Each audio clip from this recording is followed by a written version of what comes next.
Well, Stella, it's nice to meet you, by the way. Hi, nice to meet you. Oh my gosh, you have one of the greatest jobs in the whole world. You have one of the greatest careers in the whole world. I have a question about what you do. Why do you do what you do? To get people to the places they need to get to. Well, that's all well and good, but you have this wonderful Instagram and YouTube channel. Well, you don't have to put it all on the computer box. Why do you do that? You know, actually, when I was researching to become a flight attendant, my mom's best friend was a flight attendant, and I was looking for like a career change. And she said, be a flight attendant. My best friend's a flight attendant. And I was like, what is it like to be a flight attendant? What is the day-to-day? What do they do like in the airplane? And where do they go when they land? And when I was doing this research, there wasn't any YouTuber flight attendants, Instagram flight attendants. There wasn't a lot of information out there. So I thought, I'm gonna put it out there so people know what it's really like. Because everybody thinks that we're this like glamorous, like beautiful life, like, and it could be glamorous. It is sometimes. Well, you're glamorous. You have a glamorous life. I mean, come on. But it is just a real job, and it's got its pros, its cons, and it's wonderful, but I just wanted to show people. So I mean, I show them when I wake up at like 3 a.m. to get ready for a 4 a.m. flight. Like, they're gonna see it. I wanted them to see that part of it. And then I also show them when I get to spend 48 hours in Milan shopping and eating pizza and drinking vino. Like, I'm show it all. Well, it's interesting too, because if I did my research right, you've been with one of the big three for five years. Is that right? Yeah. It's really competitive. People don't realize how competitive it really is to get one of those coveted spots. Yeah, it really is. I'm no shame here. I was rejected from 2 major airlines, and I didn't give up. I tried a third time. I got picked up. I'm so happy with my airline. And I think when I graduated from my flight attendant school, the instructors said that the year that I applied to be a flight attendant, there was 150,000 applicants, and they selected 1,500 flight attendants that year. 1% chance of being hired that year. That is crazy. And it's the same across the board with all the airlines. It's such a low percentage of being selected. So I always tell people, don't give up. If you get, rejected from one airline, try another one. There's no shame. Just swallow your pride and try another one. And even try that airline again after, you're allowed to. Prior to coronavirus, what was your day-to-day? What's your week-to-week? What's it like? You're based in New York, right? So that means you're also based here. You fly from here, or you were. We can get to that in a minute. But what's that like? It's a lot of fun. I fly. Well, for me, I'm a low time flyer. So I don't fly a ton of hours a month. I fly about 1 trip a week. So most of the time I either have a 2-day trip or a 3-day trip. And, I live in the city, so I take, a car service to the airport. I've taken the subway before, but I always lose stuff or some like I have some adventure that I don't want before a flight. So I take a car into JFK or LaGuardia are the 2 airports that I fly out of.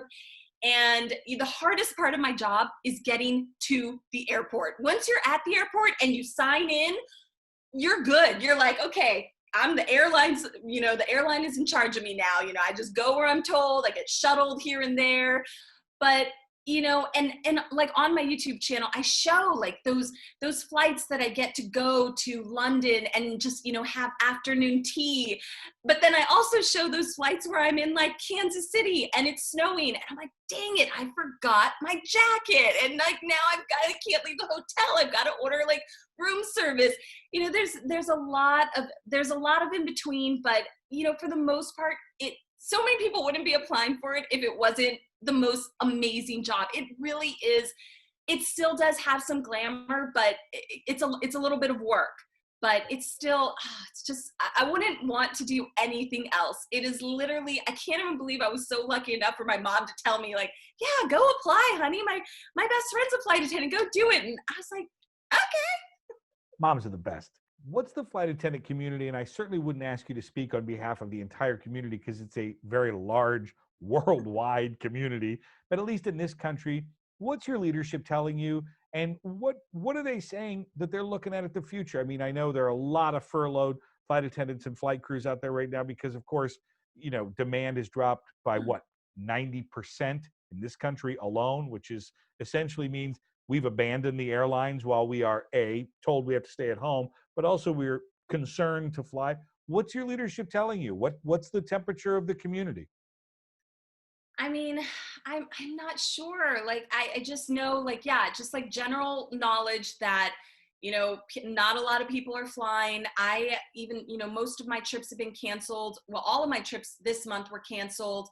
So I haven't worked a flight. I haven't seen how empty everything is, but I think right now, honestly, none of us know. We're hoping for the best. We're hoping that once this blows over, that, people are going to be encouraged to fly again, to travel, to take their dream vacations that they've been putting off. But like, as of right now, like, we just don't know.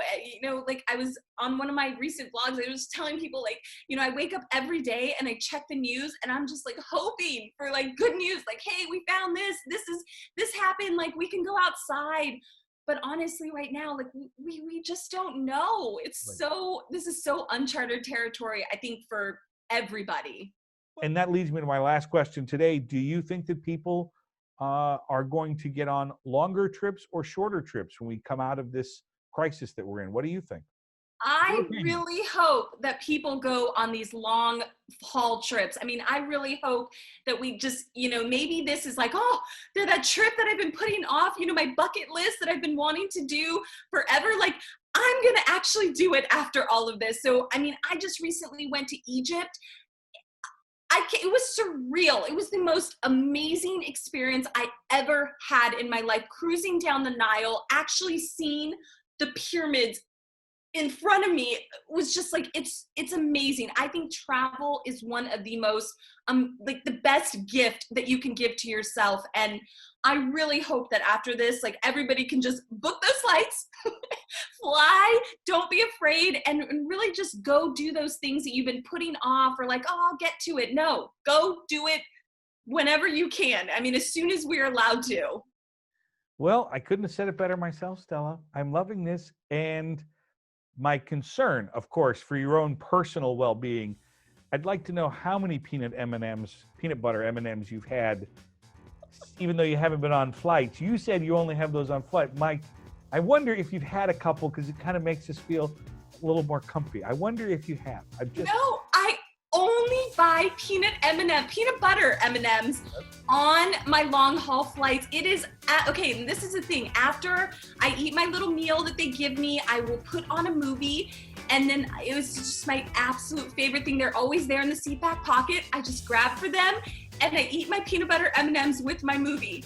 And like, sometimes I'll get a king size bag. I'm not afraid to admit it. King size bag. That's brilliant. Thank you for being here today. I really appreciate it. Thank you for having me. Hey guys, this channel is a celebration of all things travel, so hit that subscribe button. Leave a comment or question, share this video, like it, rate it, whatever. Believe me, it all helps. Thanks for watching.